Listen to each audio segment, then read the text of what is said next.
How strong is Prime Scopper Gaban? Bon les amis, on se retrouve aujourd'hui pour une nouvelle vidéo sur l'univers de One Piece et aujourd'hui on se retrouve pour parler du niveau de puissance du numéro 3 des pirates de Roger, du Ratiboiseur, du ministre de l'amour j'ai nommé Scopper Gaban. Donc dans la vidéo d'aujourd'hui, on va voir dans quel scale de puissance se situe le Prime de Scopper Gaban. Bien évidemment, Gaban est un personnage extrêmement puissant, mais la question c'est par rapport à qui? Parce que si tu t'attends à ce que je vais te dire que Gaban égale Garp en termes de puissance, ou pire, si tu t'attends à ce que je vais dire que Gaban est plus puissant que Garp, vraiment tu peux déjà quitter la vidéo. Parce qu'à aucun moment il y a combat entre Gaban et Garp. Non, absolument pas. Parce que Garp est de très loin plus puissant que Gaban. Il n'y a absolument pas combat entre les deux personnages. Ou encore à ceux qui s'attendent à ce que je dise que Gaban est aussi puissant que le roi Harald ou Xebec. Vraiment, vous pouvez déjà quitter la vidéo dès maintenant parce que vous ne m'entendrez jamais tenir ce genre de discours. Tout simplement parce que ça n'existe absolument pas dans l'univers de One Piece. Mais néanmoins, si on descend un cran en dessous, on peut se rendre compte qu'il existe d'autres personnages extrêmement puissants à qui on pourrait associer leur niveau de puissance à Scopper Gaban et on pourrait faire un comparatif de puissance entre Gaban Prime et ces personnages-là. Je pense directement à des personnages tels que Rayleigh. Bien évidemment, les deux personnages sont les deux ailes du roi des pirates, donc sont automatiquement dans le même scale de puissance.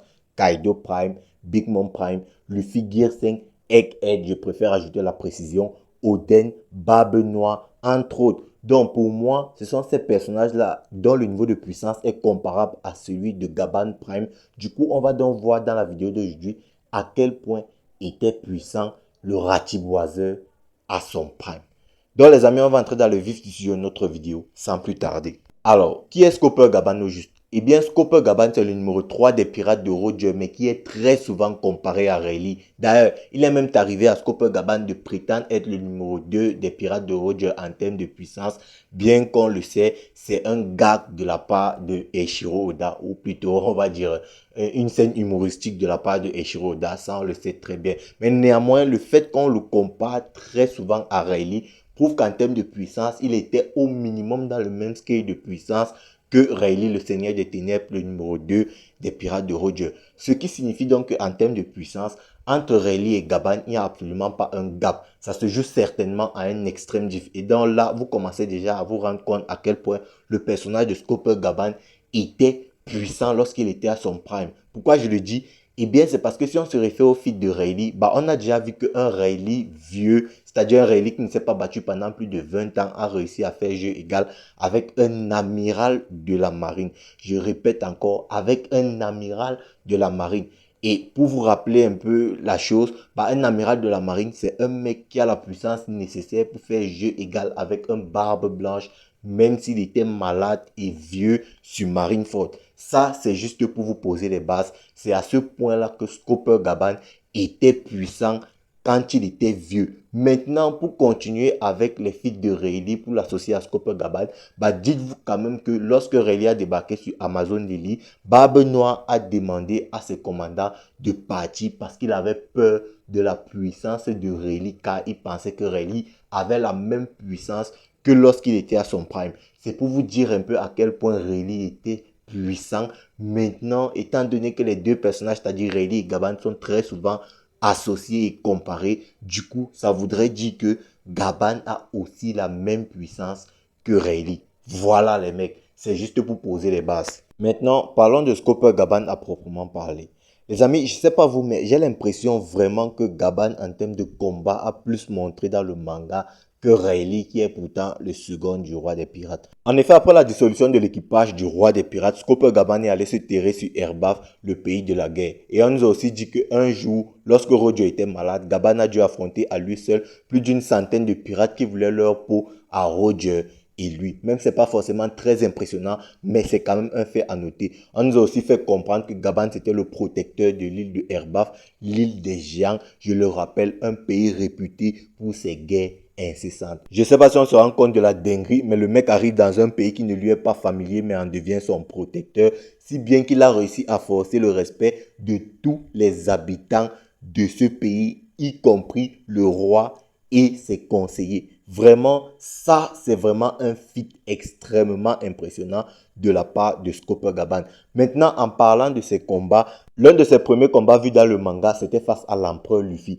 Mais les gars, qu'on se pose 2 secondes parce que je ne sais pas si on se rend compte vraiment de la prestation de dingue. Parce que dites-vous quand même que Scoper Gaban, vieux, je le précise parce qu'il faut ajouter cette précision-là, était tout simplement en train de trimballer un empereur qui est Luffy, même s'il était à sa forme de base. Les gars, dites-vous que Luffy voulait arracher les clés des menottes de Loki entre les mains d'un vieux monsieur, mais Luffy n'arrivait tout simplement pas à le toucher, même lorsqu'il a utilisé la technique du Gatling. C'était juste une vraie dinguerie, si bien que Gaban Vieux a quand même poussé Luffy à passer en Gear 5 et à se joindre à Zoro pour essayer à lui prendre les menottes de Loki. Vraiment les mecs, qu'on se pose un peu 2 secondes et qu'on y réfléchisse à cette prestation.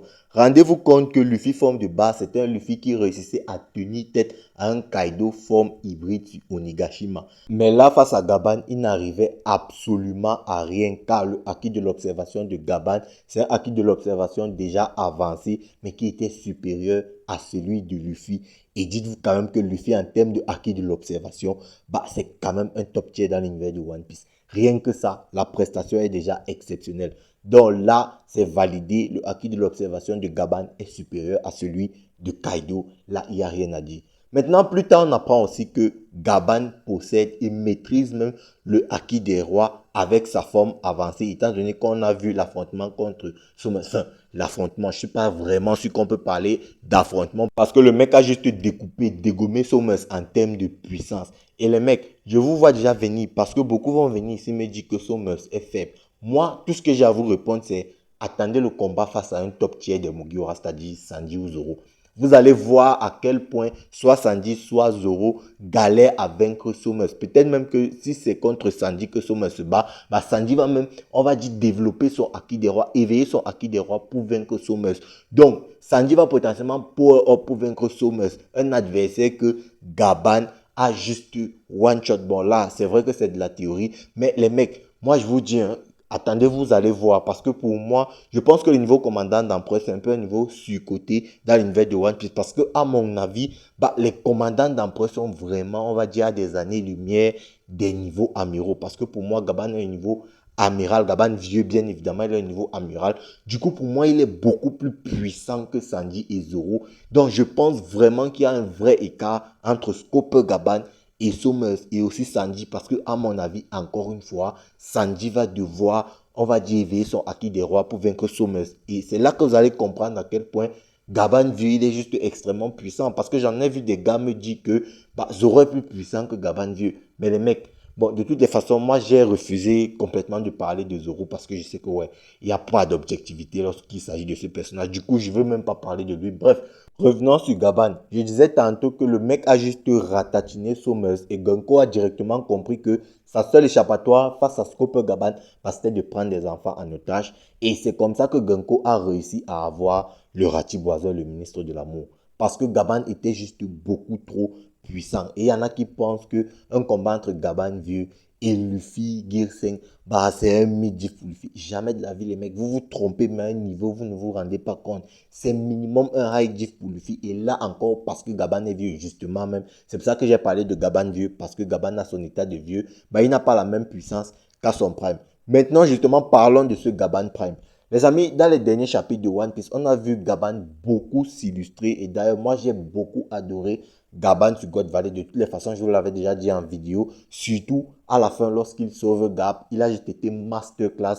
Et Gaban, voilà, il a trop des feats trop impressionnants. Surtout lorsqu'il empêche ses haches de partir, lorsque Captain John essaie de les attirer et tout. Voilà, bref, ce ne sont que des détails, mais j'ai kiffé le personnage de Gaban. Mais par rapport à sa puissance, j'aimerais noter le combat face à Arad. Alors les mecs, il peut y avoir énormément de malentendus et de médisance sur le niveau de puissance de Scoper Gaban parce qu'il a perdu en 2v1 aux côtés de Shanks face au roi Harald, chevalier divin. Du coup, les gens pourraient dire que ouais, bon, Gaban en termes de puissance n'est pas niveau Yonko et tout. Jamais de la vie, les mecs. Gaban, il est bel et bien niveau Yonko. C'est pour ça que je vous ai dit, le problème c'est que si vous le comparez à des personnages tels que Harald, Xebec ou encore Garp, c'est là où ça va faire problème. Mais je vous dis déjà, les mecs, hein, Franchement, écoutez bien ce que je vais vous dire. Le personnage de Scoper Gaban en termes de puissance, c'est juste une dinguerie. Parce que quand moi je le vois revêtir son HDR et découper Harald dans ce combat, bah les mecs, moi je vais vous dire un truc. Lorsque vous voyez Kaido balancer son Boro Brace sur Oden et que Oden fait Oden Nitoryu, la croix du paradis, et qu'il passe à travers, il transcende ce Boro Brace là, les mecs, moi je suis prêt à parier que si vous faites un clash entre le Oden Nitoryu de Oden et l'attaque de Gaban, bah, il y a un clash qui potentiellement même va même ouvrir les cieux. C'est pour vous dire à quel point bah, Gaban, il était juste puissant. Donc, pour moi, le personnage de Scooper Gaban, c'est un personnage extrêmement puissant et j'aimerais vraiment ajouter ce extrêmement là pour marquer le coup. Parce que, à mon avis, les mecs, Gaban, en termes de puissance, ça vaut clairement Kaido Prime, ça vaut clairement Big Mom Prime et ça vaut clairement Oden Prime, Barbe Noire Prime. Et je pense même que parmi les Yonko, Gaban est plus puissant que Barbe Noire qui lui a décidé de fuir face à Riley parce qu'il pensait que Riley avait encore la même puissance qu'à son Prime. Rien que ça, les mecs. Gaban Prime, c'est juste un monstre de puissance et il est important que vous compreniez ça. Le mec, il était juste over cheat. Mais le truc, c'est que voilà, des adversaires de leur calibre pour essayer de les mettre à leur niveau respectable, bah, il n'y en a pas eu, étant donné que pendant le temps, soit les adversaires étaient beaucoup trop forts, soit ils étaient pas assez forts. Du coup, on ne peut pas réellement déterminer s'ils avaient le niveau Yonko. Mais bien évidemment, Gaban et Rayleigh ont le niveau Yonko. Portez-vous bien sur Animarium. Peace des bros. After.